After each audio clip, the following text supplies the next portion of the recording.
தலைமைத்துவம் என்பது மக்களை ஒரு இலக்கை நோக்கி வழிநடத்தும் திறன் ஆகும்.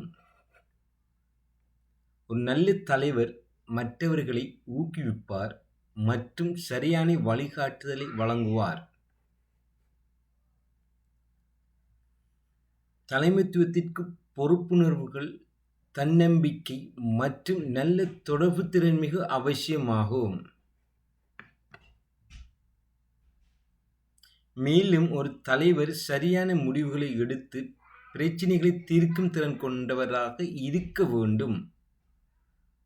குழு ஒத்துழைப்பை வளர்த்தல், மற்ற அனைவரின் கருத்துக்களையும் கவனமாக கேட்பது நல்ல தலைவரின் பண்புகளாகும்.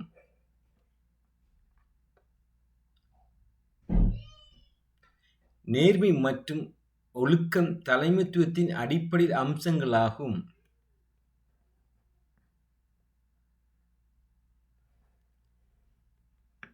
ஒரு தலைவர் தனது குழுவுக்கு ஆதரவாக இருந்து வெற்றியை உருவாக்க உதவுவார். உண்மையான தலைமைத்துவம் சுய கட்டுப்பாடு மற்றும் நல்ல செயல்களில் இருந்து தொடங்குகிறது.